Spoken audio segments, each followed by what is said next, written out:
क्या Hormuz strait अब भारतीय नाविकों के लिए मौत का रास्ता बन चुका है?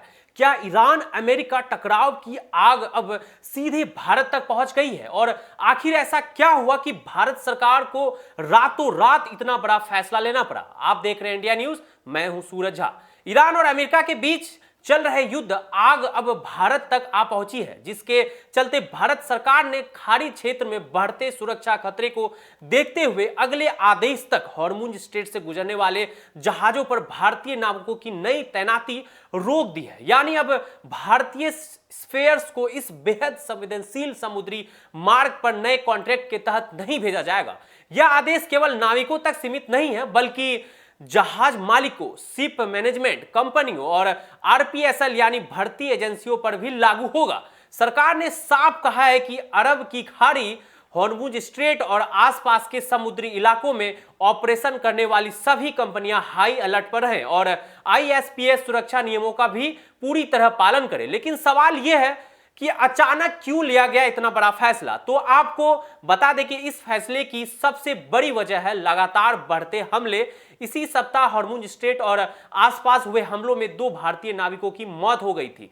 सबसे दुखद खबर ओमान के तट के पास कारोबारी जहाज जीएफएस गैलेक्सी से आई, जहां 12 जुलाई के हमले के बाद लापता भारतीय नाविक की मौत की भी पुष्टि हो चुकी है। रिपोर्ट्स के मुताबिक 28 फरवरी से अब तक इस पूरे क्षेत्र में हुए हमलों में कम से कम 14 भारतीय नाविक अपनी जान गंवा चुके हैं। यानी समुद्र व्यापार का रास्ता कम और जंग का मैदान ज्यादा बनता जा रहा है।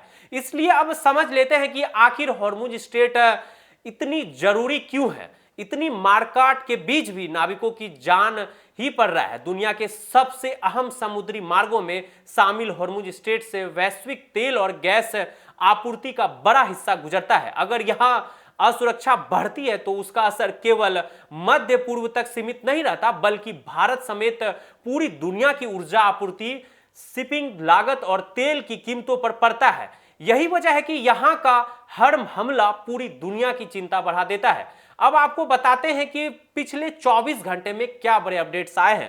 पहला, कई अंतर्राष्ट्रीय शिपिंग कंपनियां अब हॉर्मुज स्ट्रेट से जहाज भेजने से बच रही है। कुछ कंपनियां अमेरिका की सुरक्षा व्यवस्था लेने में भी हिचकिचा रही है। दूसरा, ईरान के स्वास्थ्य मंत्रालय का दावा है कि हालिया अमेरिकी हमले में 35 से ज्यादा लोगों की मौत हुई है। तीसरा, इजराइल के प्रधानमंत्री के बेंजामिन नेतन्याहू युद्ध के बाद पहली बार अमेरिका जाएंगे और दिवंगत अमेरिकी सीनेटर लिंडसे ग्राहम को श्रद्धांजलि देंगे। चौथा, ईरानी विदेश मंत्री अब्बास अरगाची अचानक कतर की राजधानी दोहा पहुंचेंगे, जिससे नए कूटनीतिक संकेतों की चर्चा तेज हो गई है। और पांचवा, ओमान के पास हमले में लापता भारतीय नाविक की मौत की पुष्टि ने पूरे देश को झकझोर दिया है। इन सब के बीच भारत सरकार का संदेश बिल्कुल साफ है, पहले भारतीयों की जान, बाद में व्यापार। हालांकि अगर कोई विदेशी शिपिंग कंपनी भारत के बाहर से नाविक भर्ती करती है तो भारत सरकार का यह आदेश उस पर सीधे लागू नहीं होगा, लेकिन भारतीय एजेंसियों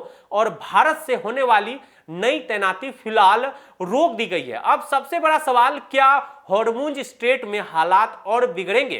क्या वैश्विक व्यापार पर इसका असर पड़ेगा? और क्या भारत आने वाले दिनों में और सख्त कदम उठा सकता है? आपकी राय क्या है? हमें जरूर कमेंट में बताएं। आप देख रहे थे इंडिया न्यूज। नमस्कार।